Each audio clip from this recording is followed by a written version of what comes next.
Good morning everybody. Success point Deoband में आपका फिर से स्वागत है। आज की इस वीडियो में हम करते हैं चुनाव आयोग, निर्वाचन आयोग, election commission, article number 324 to 329। तो चुनाव आयोग या निर्वाचन आयोग आज का हमारा टॉपिक होगा। इसको आज हम डिटेल में समझते हैं। देखना, हम चर्चा करेंगे इन टॉपिक्स पर कि चुनाव आयोग या निर्वाचन आयोग का गठन कब किया गया और इसकी संरचना क्या होती है, इसमें जो आयुक्त होते हैं उनकी नियुक्ति कौन करता है, वेतनमान क्या होता है और इसके कार्य क्या क्या होते हैं, फंक्शन क्या होता है, किसी भी राजनीतिक दल को मान्यता कैसे दी जाती है, राजनीतिक दल कितने प्रकार के होते हैं, इन सब चीज़ों को आज हम डिटेल में जानेंगे। तो स्टार्ट करते हैं चुनाव आयोग, उसके गठन से संबंधित। देखना, सबसे पहले अगर ये देखा जाए कि चुनाव आयोग या निर्वाचन आयोग की भारतीय संविधान में कहाँ पर उल्लिखित है, ये भाग 15 में आर्टिकल नंबर 324 324 से 329 तक। तो भाग क्या आ जाएगा इसका, पार्ट नंबर 15। तो गठन की अगर बात की जाए कि इसका जो स्थापना की गई थी, ये 25 जनवरी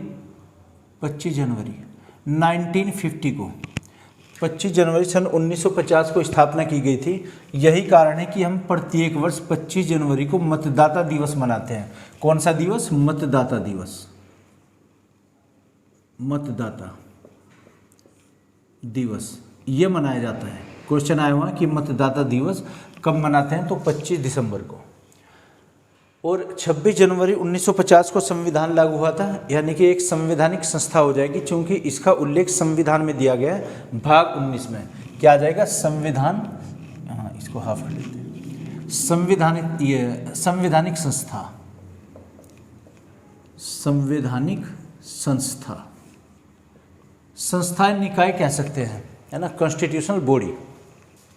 सेकंड, इसकी संरचना देखना, जो कंस्ट्रक्शन होता है, संरचना या स्ट्रक्चर की बात करते हैं, इसमें एक मुख्य आयुक्त और अन्य आयुक्त होते हैं। अन्य आयुक्तों की संख्या कितनी वो निर्धारित नहीं है, लेकिन परंपरागत रूप से 3 बनाते हैं। लेकिन एक टाइम ऐसा भी था कि जब ये एक सदस्य रहा है, जिसमें एक मुख्य निर्वाचन आयुक्त और बस केवल वही थे, वही अन्य समझ लीजिए आप। तो संरचना क्या आ जाएगी, इसके संगठन में कौन कौन शामिल होते हैं, 1 + 2 = 3, 3 आयुक्त, 3 आयुक्त। आयुक्त को हम क्या कहेंगे, कमिश्नर, COMMISSIONER, कमिश्नर।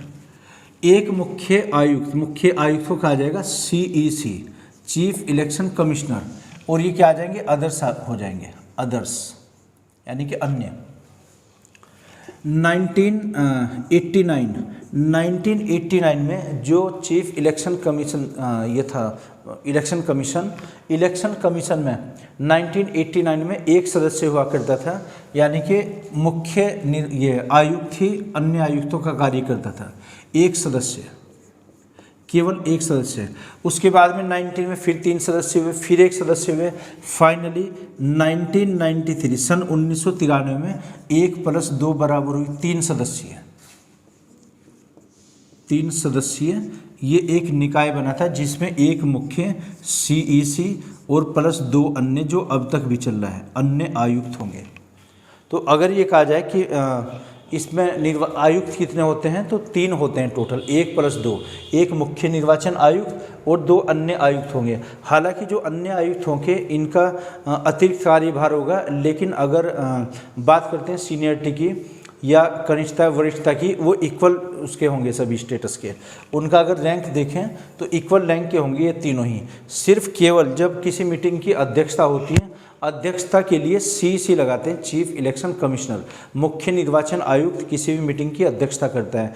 वहाँ पर जो निर्णय कुछ दिए जाते हैं ऐसे कि कोई नियम लागू होना या नहीं, उसमें CEC का निर्णय, या फिर कहिए लोकतांत्रिक तरीके से अगर 2 आयुक्तों का निर्णय सेम होगा, वही उसमें निर्णय माना जाएगा अंतिम रूप से। तो 1 + 2 = 3 आयुक्त होंगे, जिसमें एक मुख्य और 2 अन्य होंगे। 1989 में एक सदस्य आयोग था, उसके बाद 93 में 3 सदस्य आयोग बना। स्थापना कब हुई, 25 जनवरी सन 1950 को स्थापना। ये एक संवैधानिक संस्था या निकाय है। इसका उल्लेख भाग नंबर 15 में और अनुच्छेद नंबर 324 में दिया गया है कि भारत का एक निर्वाचन आयोग होगा, जिसमें कुछ आयुक्त होंगे। तो आयुक्त वर्तमान में कितने, 3। या आप साथ साथ नोट करते जाइए, हम पॉइंट वाइज लेते रहेंगे। तो ये इसकी संरचना हुई। बात करते हैं नियुक्ति की, ये आप नोट कीजिए। नियुक्ति, इसकी नियुक्ति कौन करता है? तो नियुक्ति भारत के राष्ट्रपति महोदय करते हैं नियुक्ति, अपॉइंटमेंट, नियुक्ति। तो सीईसी और अन्य जो आयुक्त होंगे इनकी नियुक्ति राष्ट्रपति महोदय।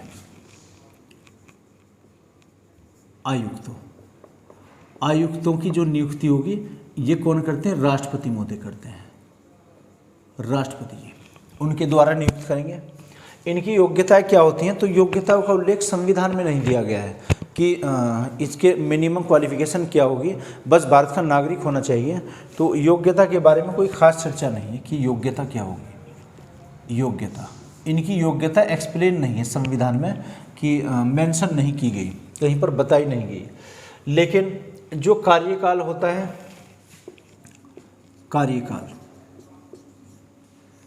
कार्यकाल मुख्य निर्वाचन आयुक्त का, सीईसी का कार्यकाल 6 वर्ष का कार्यकाल, या तो 6 वर्ष की स्टैंडिंग ड्यूरेशन होगी एक सेवा काल, या फिर 65 वर्ष की अधिकतम आयु जो भी पहले हो, 65 वर्ष आयु या तो अधिकतम ये होनी चाहिए, या 6 वर्ष का सेवा काल होना चाहिए। सेवा काल उन्होंने 6 वर्ष तक सर्विस की हो। जैसे वर्तमान में ये राजीव कुमार सीईसी मुख्य निर्वाचन आयुक्त, और प्रथम कौन थे? सुकुमार सेन, कि भारत के प्रथम निर्वाचन आयुक्त या चुनाव आयुक्त सुकुमार सेन। और वर्तमान में 2023 की अगर बात करते हैं तो राजीव कुमार। अगर राजीव कुमार जी की जो सीईसी हैं इनकी आयु अगर 50 वर्ष है, अब इनकी आयु मान लेते हैं हम कि 50 वर्ष है, तो ये पूरे 6 वर्ष तक कार्य करेंगे। 6 अगर जोड़ते हैं 56 वर्ष तक, 56 वर्ष तक की आयु तक ये अपने पद पर बने रहेंगे। हालांकि सिद्ध कदाचार के आधार पर कार्यकाल से पूर्व भी पद से हटाया जा सकता है, लेकिन ये 56 वर्ष तक रहेंगे। और आयु अगर 64 ईयर्स हैं, हमने मान लिया कि 64 वर्ष आयु है, अब ये केवल एक ही वर्ष कार्य करेंगे क्योंकि इनकी आयु 65 वर्ष हो जाएगी।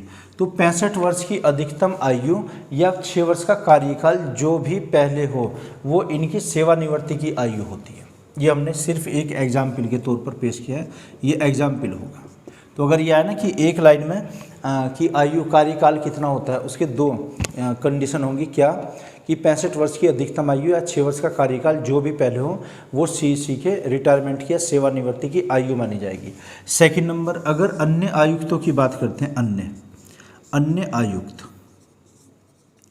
अन्य आयुक्तों का जो पहले कार्यकाल था ये 6 वर्ष का कार्यकाल, 6 वर्ष या 62 वर्ष की अधिकतम आयु 62 ईयर्स जो भी पहले हो। लेकिन वर्तमान में सेम ही कंडीशन लागू होती है। कहीं कहीं ऑप्शन में अभी भी देखा गया है कि अन्य आयुक्तों का कार्यकाल कितना है। इसमें इलेक्शन कमीशन में कितने आयुक्त होंगे? 3, 1 + 2 = 3। एक का कार्यकाल जो मुख्य होंगे 6 वर्ष का कार्यकाल, 65 वर्ष की अधिकतम आयु। अगर अन्य के बारे में पूछते हैं तो 62 वर्ष आ जाएगा, 62 ईयर्स वहाँ पर। लेकिन कहीं पर ये क्वेश्चन ऐसे भी आया कि न्यूली वहाँ पर लागू होंगे, जो नए जो सीईसी के हैं वही अन्य के हो जाएंगे। इसके अलावा उन्हें एक कार्यकाल से पूर्व सिद्ध कदाचार के आधार पर पद से हटाया जा सकता है। कार्यकाल से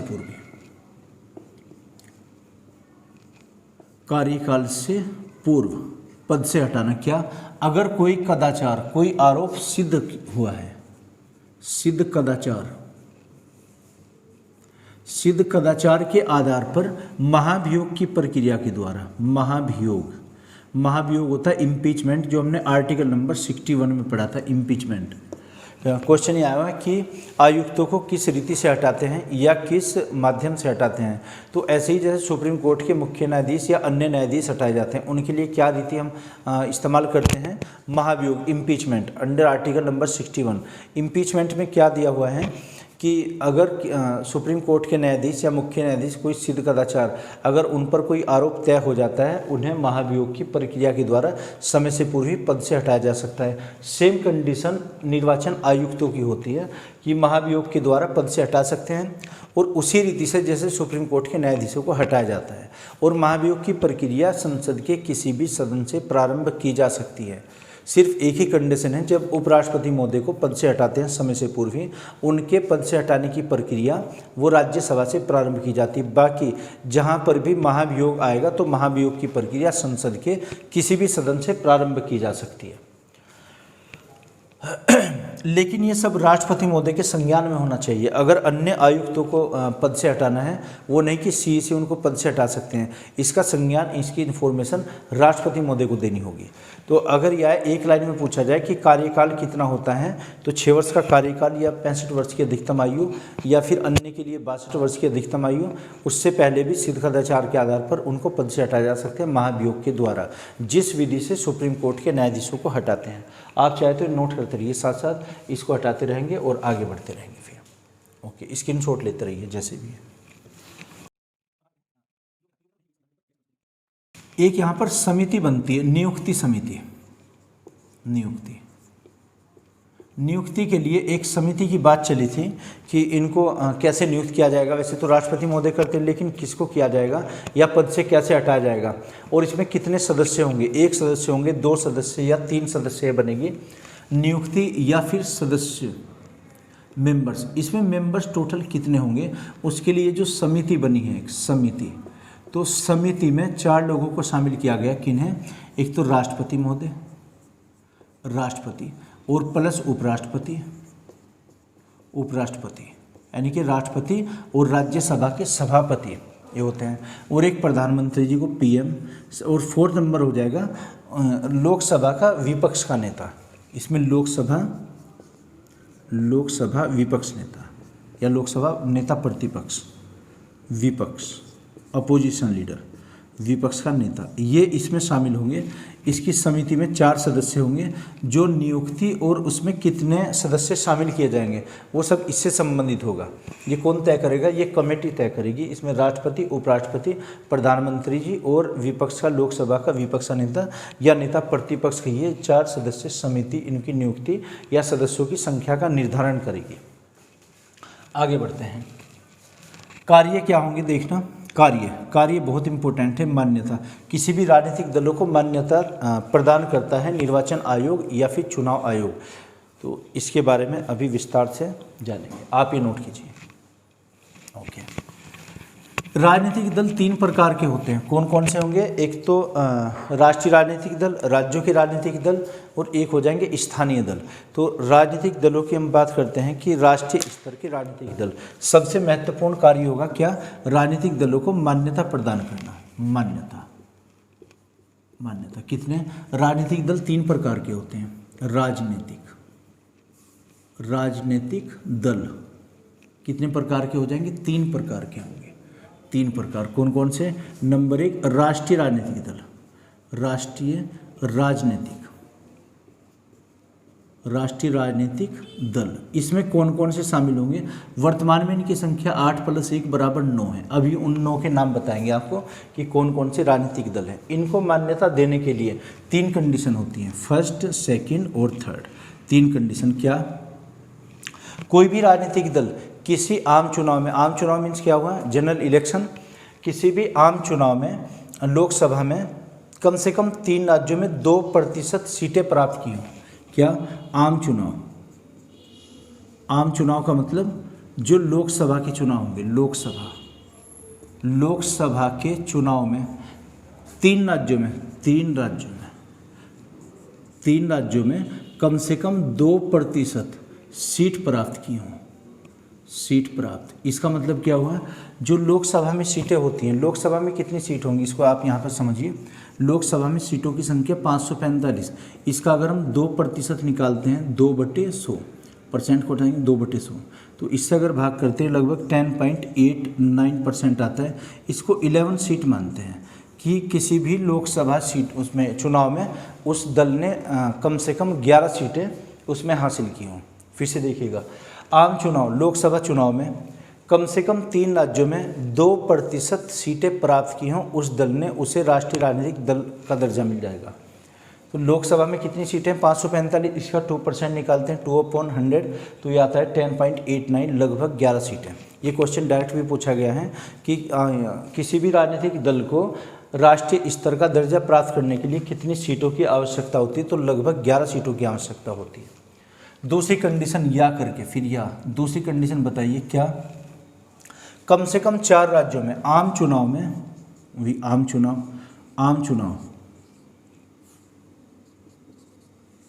आम चुनाव में कम से कम 6% वोट प्राप्त किए हों। जितने भी वोट डले हैं, समझो 1 करोड़ वोट डाले हैं, 1 करोड़ का 6% 6 लाख हुआ, 6 लाख वोट उसने प्राप्त किए हों और प्लस उसने लोकसभा की 4 सीट भी आई हैं उसके पास, लोकसभा की 4 सीट, ये लोकसभा, ये दूसरी कंडीशन होगी। आम चुनाव में 6% वोट प्राप्त किए गए हों और प्लस 4 लोकसभा की सीट होनी चाहिए। तीसरी कंडीशन क्या हो जाएगी, वो दल कम से कम 4 राज्यों का राज्य स्तर का दल होना चाहिए। कम से कम 4 राज्यों का राज्य स्तरीय दल, राज्य स्तरीय दल के रूप में उसे मान्यता प्राप्त हो। फिर हम इसकी कंडीशन लिखते हैं कि राज्य स्तर का दर्जा प्राप्त करने के लिए किसी पार्टी को क्या करना पड़ता है। तो राष्ट्रीय स्तर के जो दल होते हैं, किसने बताया आपको कि राजनीतिक दल 3 प्रकार के होंगे। नंबर 1 राष्ट्रीय राजनीतिक दल जो सबसे बड़ी पार्टीज होंगी, और सेकंड नंबर आ जाएंगे राज्य स्तर के दल, और थर्ड नंबर के होंगे स्थानीय दल। तो राष्ट्रीय दल को दर्जा देने के लिए इन 3 कंडीशन में से कोई भी एक प्राप्त होनी चाहिए। या तो कम से कम 3 राज्यों में 2% उसने सीट प्राप्त की हों, या फिर कुल ये आम चुनाव में 6% वोट मिली हो प्लस 4 सीटें मिली हों। थर्ड नंबर हो जाएगा कम से कम 4 राज्यों में उसे राजनीतिक स्तर का दर्जा प्राप्त होना चाहिए। अब हम बात करते हैं कि कौन कौन सी पार्टीज़ हैं, इंडस्ट्री लेते हैं कि जिसको राजनीतिक दर्जा प्राप्त है। आप चाहे तो स्क्रीनशॉट लीजिए या नोट कीजिए इसे, अभी फिर हटाते हैं। ओके, यहाँ पर देख लेते हैं कि पार्टीज कितनी हैं। वो 8 पार्टी हैं। कौन कौन सी देखना, ये पार्टीज हो जाएंगे। नंबर 1 बीजेपी, जैसे बीजेपी का चिन्ह क्या हो जाएगा, कमल का फूल, ये इसके चिन्ह भी लिख दे रहे हैं। सेकंड नंबर बीएसपी, तो बीएसपी का क्या हो जाएगा, हाथी, इसका चिन्ह क्या होगा, हाथी।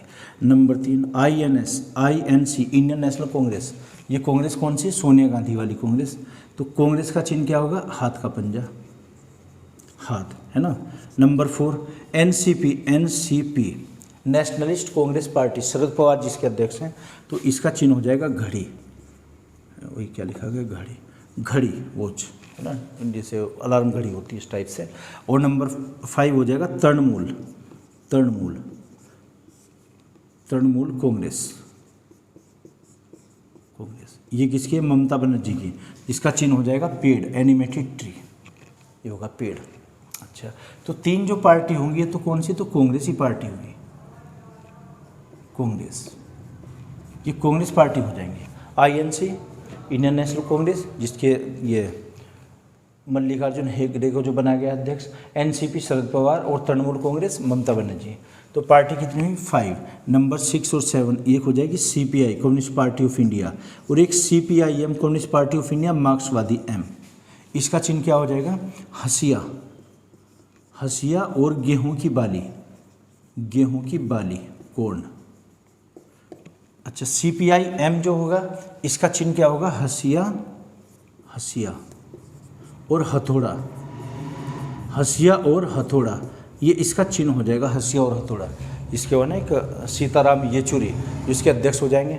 अच्छा, नंबर 8 ये आ जाएगी नेशनल पीपल पार्टी, एनपीपी, इसका चिन्ह था किताब, ये किताब है। और नंबर 9 जो अभी बनी है 2022 में, जब इलेक्शन हुए गुजरात में दिसंबर में, तो 2023 में इसको मान्यता मिली, आप पार्टी, आम आदमी पार्टी, इसका चिन्ह क्या आ जाएगा, झाड़ू। तो ये 9 पार्टी हैं जिसको राष्ट्रीय स्तर का दर्जा प्राप्त है, तो 9 पार्टी हो जाएंगी। इनका चिन्ह भी आप याद रखिएगा। इनका अगर अध्यक्ष देखें, बीजेपी के कौन है, ये है इसमें नड्डा, और बीएसपी की मायावती, आईएनसी जो मल्लिकार्जुन खड़गे बनाए गए हैं, एनसीपी शरद पवार, तृणमूल कांग्रेस के अध्यक्ष ममता बनर्जी, सीपीआई के हैं एक, सीपीआई के करात शायद हैं, और सीपीआईएम के सीताराम येचुरी, एनपीपी के संगमा नाम है, हाँ, ये पीए संगमा के बेटे हैं, संगमा। अच्छा, आपके कौन हैं, अरविंद केजरीवाल। तो इनके ज़्यादातर ये चिन्ह आ जाते हैं जो नई पार्टी जैसे सीपीआई और एनसीपी, कांग्रेस, सीपीआई, इनके सबके पूछ लेते हैं। तो ये इसके आप ये भी नोट करते रहिए साथ साथ। राष्ट्रीय राजनीतिक दल की ये 3 कंडीशन होंगी, इनमें से कोई एक, और पार्टी वर्तमान में कितनी है, 9। इसको नोट कीजिए जल्दी से, और फिर हम आगे बढ़ते हैं। अब बात करते हैं फिर मान्यता जो राज्य स्तर की पार्टी होगी, कौन सी? राज्य स्तर की। तो राज्य स्तर की पार्टी वो होगी जिसको किसी आम चुनाव में कम से कम 6% तो वोट मिले ही और उसके साथ में 2 उसकी सीटें भी होनी चाहिए। इसमें राज्य में 2 सीटें प्राप्त होनी चाहिए उसको। सेकंड नंबर राज्य स्तरीय, राज्य स्तर के दल, पार्टीज। इसकी क्या कंडीशन होगी? 1 2 3 4 4 या 5 कंडीशन होती है। क्या? किसी भी आम चुनाव में उसे 6% तो वोट मिली हो, 6% वोट प्लस 1 लोकसभा की सीट, 1 लोकसभा सीट प्राप्त की हो उसने, या तो ये कंडीशन होगी 6% वोट और प्लस 1 लोकसभा की सीट, या फिर दूसरी कंडीशन क्या हो जाएगी कि आम चुनाव में 6% तो वोट ही मिले हों, वोट, और प्लस 2 विधानसभा की सीट मिली हो किसी राज्य में, विधानसभा एमएलए की सीट मिली हो उसे, ये तो एमपी हो जाएगा। लोकसभा के यहाँ पर एमएलए बना हो, MLA member of legislative assembly, विधायक जिसको कहते हैं। थर्ड नंबर हो जाएगा कि उसे कुल वैध मतों का किसी भी राज्य के चुनाव में 3% सीटों की संख्या या 3 सीट मिली हो, या तो 3% सीट मिली हो उसे, 3% या 3 सीट, इसे ध्यान में समझिएगा आप, 3% सीट या 3 सीट, जो भी अधिक हो, जो भी अधिक हो, जो भी अधिक हो। इसका क्या मीनिंग हुआ? अगर हम यूपी की बात करते हैं, उत्तर प्रदेश की, तो यूपी में कितनी सीटें हैं? 404 है ना, या 400 मान लेते हैं, यह मानते हैं, जैसे 400 हमने मान लिया, 400 का आप 3% निकालना, 3/100, इससे कैंसिल हुआ तो 12 सीट, कितनी आ जाएगी? 12। और अगर बात करते हैं 3 सीट, इसमें से जो भी अधिक हो, 12 सीट में से और 3 सीट में से कौन अधिक होता है? 12 सीट। तो यहाँ अप्लाई होगा यूपी में कि कम से कम एमएलए के 12 हों, एमएलए, तो तब उसे राज्य स्तर का दर्जा प्राप्त होगा। अगर हम बात करते हैं दिल्ली की, दिल्ली में एमएलए कितने हैं? 70 का निकालना आप 3%, 3/100, तो कितना आ जाएगा? 7 या 21, 2.1 और 3 सीट में से कौन सी अधिक है? या तो 2.1 सीट, इसे हम 2 सीट मानेंगे, इन 2 सीट में और 3 सीट में कौन सी अधिक है? 3, यहाँ पर ये वाली कंडीशन लागू होगी दिल्ली में। तो 3% सीट या 3 सीट में से जो भी अधिक हो, 3% सीट या 3 सीट में से जो भी अधिक हो, वही कंडीशन लागू होगी। नेक्स्ट देखते हैं, किसी भी आम चुनाव में प्रत्येक 25 सीटों पर 1 सीट प्राप्त होना, प्रत्येक 25 सीट पर 1 सीट एमपी की होनी चाहिए, 1 एमपी निकलना चाहिए वहाँ से। यूपी की अगर बात करते हैं, यूपी में टोटल संख्या कितनी है? लोकसभा की 80, तो 80 के अगर 3 टुकड़े बनाते, 25, 25 और 25, 75 और 5 का एक ग्रुप बनेगा। तो इसमें यूपी में देखते हैं हम टोटल कितने? 80। हमने क्या लिखा है इसको? 25 + 25 और +25 और +5, इनमें से 1 एमपी तो यहाँ बनना चाहिए, इस ग्रुप में से 1 एमपी होना चाहिए, इस ग्रुप में से 1 एमपी होना चाहिए, और यहाँ से इन 5 में से नगण्य मान भी सकते नहीं भी, तो टोटल एमपीज कितने हुए? 4 एमपी निकलने चाहिए अगर यूपी की हम बात करते हैं। ठीक है जी, तो प्रत्येक 25 एमपी की सीट पर 1 एमपी की सीट निकलनी चाहिए। थर्ड नंबर ये हो जाएगा, किसी भी आम चुनाव में, जैसे ये राज्य विधानमंडल के चुनाव में, विधानसभा के चुनाव में प्रत्येक लोकसभा सीट पर, वहाँ पर 8% लोकसभा चुनाव में, लोकसभा का जो चुनाव होगा, इसमें कम से कम वैध मतों का 8% वोट्स आनी चाहिए उसके पास, 8%, तब भी उसे मिल जाएगा। तो इसकी कंडीशन कितनी हो जाएंगी? 5 कंडीशन, या तो ये कंडीशन, दूसरी या ये बनेगी, थर्ड कंडीशन ये आ जाएगी, तीसरी है ना, या करके, और नंबर 4 ये होगी, और 5 नंबर या ये आ जाएगी। तो ये 5 कंडीशन बनती है। एक बार फिर से देखिए, किसी भी राज्य को राज्य स्तर की पार्टी बनाने के लिए 6% वोट होने चाहिए प्लस 1 लोकसभा की सीट होनी चाहिए। सेकंड नंबर पर 6% वैलिड वोट्स होने चाहिए और 2 MLA की सीट होनी चाहिए। नंबर 3 पर 3% वहाँ पर सीट होनी चाहिए और या 3 सीट होनी चाहिए किसी भी विधानसभा के इलेक्शन में।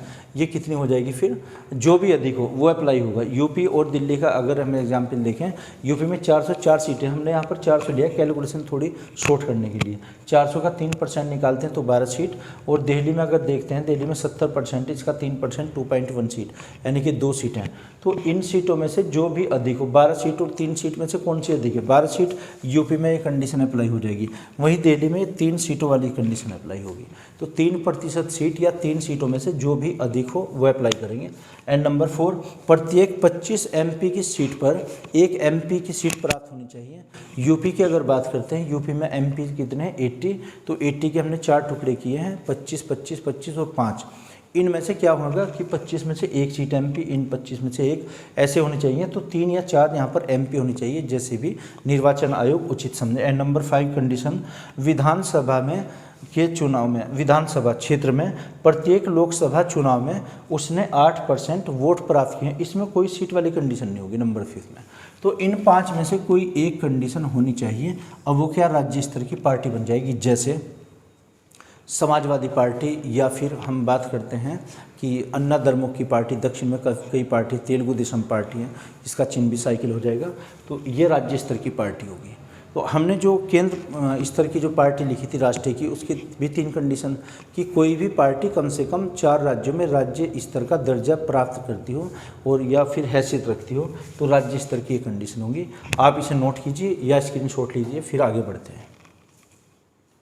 ये हम क्या लिख रहे हैं, निर्वाचन आयोग के कार्य। तो एक तो राजनीतिक दलों को मान्यता देती है, नेक्स्ट आ जाएगा उसका चुनाव का प्रबंधन और निर्देशन या फिर उनको नियंत्रित करना। हटाते हैं इसको।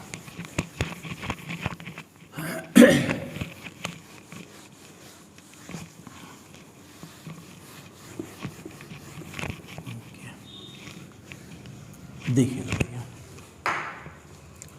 थर्ड नंबर क्या आ जाएगा, चुनाव। ये समझिए पहले परिसीमन। परिसीमन, एक परिसीमन आयोग होता है, परिसीमन, डिलिमिटेशन कमीशन, डिलिमिटेशन, डिलिमिटेशन। इसका मीनिंग क्या होता है परिसीमन का, जैसे कोई सीट होती है तो उसकी सीमाएं निर्धारित करना कि कहाँ तक ये सीट होगी, तो उसको परिसीमन डिलिमिटेशन कमीशन बोलते हैं। एक आयोग बना था राष्ट्रीय परिसीमन आयोग 1952, क्या आ जाएगा, राष्ट्रीय परिसीमन आयोग, परिसीमन आयोग, नेशनल डिलिमिटेशन कमीशन आयोग। ये कब बना था, 1952, 1952 में राष्ट्रीय परिसीमन आयोग का गठन किया गया। इस आयोग में कौन कौन सदस्य होते हैं, इसमें सदस्यों की संख्या, अगर संगठन की हम बात करते हैं सदस्य, तो सदस्य कौन हो जाएंगे, एक तो इसमें होते हैं CEC, chief election commissioner, CEC मुख्य निर्वाचन आयुक्त। सेकंड नंबर इसमें आ जाएगा सुप्रीम कोर्ट के मुख्य अन्य न्यायाधीश। 2 सदस्य कौन होंगे इसमें, सेकंड नंबर पर 2 सदस्य, 2 सदस्य कौन कौन आ जाएंगे, सुप्रीम कोर्ट या फिर हाई कोर्ट, सुप्रीम कोर्ट या हाई कोर्ट के सेवानिवृत्त न्यायाधीश, सेवानिवृत्त न्यायाधीश, ये इसके सदस्य हो जाएंगे। तो इसकी 2 कंडीशन क्या बनी, परिसीमन आयोग का संगठन में कितने व्यक्ति शामिल होते हैं, 3। कौन कौन, एक तो मुख्य निर्वाचन आयुक्त प्लस हाई कोर्ट या सुप्रीम कोर्ट के 2 सेवानिवृत्त न्यायाधीश, ये 2 होने चाहिए। तो 3 सदस्य बनते हैं। ये क्या करेंगे, एक परिसीमन करेंगे। परिसीमन प्रत्येक जनगणना के बाद होगा, जैसे सेंसस होती है प्रत्येक 10वें वर्ष, उसके बाद में वो सीमा निर्धारित करेंगे कि कौन सी सीट किस उसमें गिनी जाएगी, कंस्टिट्यूएंसी में, चुनाव क्षेत्र कौन सा होगा। हमारे यहाँ पर अगर देखते हैं सहारनपुर ज़िले में इसका कुछ क्षेत्र कैराना में जाता है, जबकि ज़िला अलग है, कैराना शामली ज़िले में आ जाएगा, लेकिन वो उसमें इंक्लूड किया गया है। ये ऐसा किसने किया, परिसीमन ने किया। तो परिसीमन एक सीमा का निर्धारण करता है। और परिसीमन आयोग के अध्यक्ष कौन होंगे, जो निर्वाचन आयोग के ये कमिश्नर होते हैं, मुख्य निर्वाचन आयुक्त, ये इसके मुख्य आयुक्त होंगे या अध्यक्ष भी बोल सकते हैं। चुनाव, जैसे चुनाव की घोषणा करना या उद्घोषणा करना या उनकी तिथि निर्धारित करना, उनका प्रबंधन और निर्देशन करना, ये किसका कार्य होगा, निर्वाचन आयोग का। तो चुनाव का प्रबंधन एवं निर्देशन या उनकी तिथि की घोषणा करना, उनका रिजल्ट आउट करना, फिर है ना, आउटकम क्या है कि किसी उससे कौन उसमें विजित हुआ है। एक वोटर लिस्ट जारी करना, चुनाव से पहले या मध्यावधि चुनाव से पहले एक नई वोटर लिस्ट तैयार करना कि कितनी उसमें वोट्स जुड़ी हैं। उसके लिए निर्धारण क्या होगा कि उसके लिए हम योग्य होने चाहिए वोटर्स की न्यूनतम आयु कितनी होती है 18 ईयर्स, 18 वर्ष की उसने आयु प्राप्त कर ली, उसका एक स्थायी निवास होना चाहिए, उसका वोटर लिस्ट में या फिर निर्वाचन सूची में नाम दर्ज किया जाएगा, नामांकन हो जाएगा। एक अर्ध न्यायिक शक्ति, इसको आप समझिए, चुनाव आयोग के पास में एक न्यायिक शक्ति भी होती है, न्यायिक कार्य, इसका अर्धन्यायिक कार्य ये होगा कि जैसे एक सिविल न्यायालय होता है, सिविल कोर्ट, उसके पास एक सिविल कोर्ट के अधिकार होंगे जो एक दीवानी न्यायालय के होते हैं। जैसे प्रबंधन और निर्देशन करते समय अगर कोई विवाद उत्पन्न होता है, चुनाव संबंधी कोई विवाद उत्पन्न होता है, उसका निपटारा निर्वाचन आयोग ही करेगा। और वहाँ पर कुछ जैसे धाराएं होती हैं, एक आचार संहिता वहाँ पर लागू करना, कोड ऑफ कंडक्ट लागू करना, उसके लिए नियमावली बनाना, वो सब कौन करता है? निर्वाचन आयोग। तो निर्वाचन आयोग के पास में एक न्यायिक कार्य भी होता है। अगर कोई उसमें बूथ कैप्चरिंग होती है, अवैध रूप से वोट डाली गई हैं, उसको पनिश करने का या फिर निर्णय देने का अधिकार निर्वाचन आयोग के पास ही होगा। आर्टिकल नंबर हम 103 पढ़ेंगे। 103 में इससे संसद से संबंधित आएगा। क्वेश्चन ये आता है कि किसी एमपी की कोई भी संसद सदस्य है, उसकी योग्यता या अयोग्यता का प्रश्न यदि उठता है तो उसकी शुरुआत कौन करते हैं? वो राष्ट्रपति महोदय करते हैं। अगर कोई एमपी पद पर रहते हुए कोई गलत कार्य करता है या फिर उसका निर्वाचन चुनाव अवैध रूप से हुआ है तो वहाँ से राष्ट्रपति महोदय निर्वाचन आयोग से कानूनी सलाह ले सकते हैं, परामर्श ले सकते हैं। हालांकि एक आर्टिकल नंबर 143 भी पढ़ते हैं। अगर राष्ट्रपति को ऐसा प्रतीत होता है कि किसी मामले में विधि का कोई प्रश्न निहित है तो राष्ट्रपति महोदय सुप्रीम कोर्ट से कानूनी सलाह ले सकते हैं। सुप्रीम कोर्ट भी कानूनी सलाह दे सकता है और राष्ट्रपति महोदय उस सलाह को मानने के लिए बाध्यकारी नहीं है। ऐसा किसमें? आर्टिकल नंबर 143 में। And this is article number 103, है ना। 103 में क्या लिखा है कि अगर राष्ट्रपति महोदय को ऐसा प्रतीत होता है कि किसी संसद सदस्य की अयोग्यता से संबंधित प्रश्न पर हमें सलाह लेनी है, अब वो निर्वाचन आयोग से परामर्श ले सकते हैं, है ना। एमपी की अयोग्यता का प्रश्न, अयोग्यता से संबंधित ना प्रश्न ये कौन करते हैं? राष्ट्रपति महोदय, राष्ट्रपति जी। और राष्ट्रपति जी किससे परामर्श लेंगे? परामर्श लेंगे निर्वाचन आयोग से।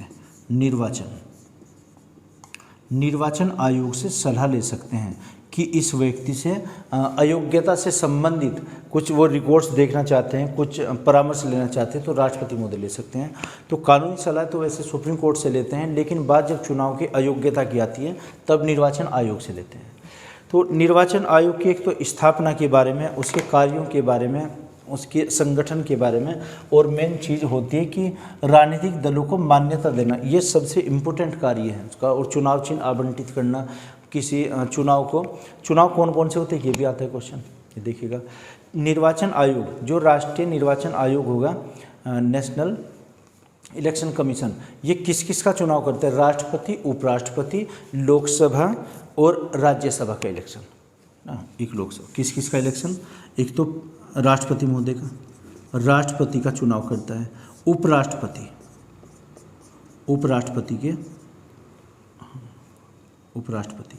का चुनाव। और नंबर 3 एमपी कौन से? लोकसभा का चुनाव और राज्यसभा का। ये 4 चुनाव होते हैं राज्यसभा का, है ना। वो नहीं कि विधायक के भी लिए इलेक्शन, विधायक के लिए प्रत्येक राज्य का एक निर्वाचन आयोग होगा, उसे हम पढ़ते हैं 243 में, अनुच्छेद नंबर 243 के में आ जाएगा। 243 के पार्ट्स होते हैं फिर ओ तक के, उसमें 243 के में वो राज्यों के लिए इलेक्शन, और यहाँ पर केंद्र के इलेक्शन। तो राष्ट्रपति, उपराष्ट्रपति, लोकसभा के सदस्य, राज्यसभा के सदस्य, इनके लिए इलेक्शन कराना किसका कार्य है? निर्वाचन आयोग का।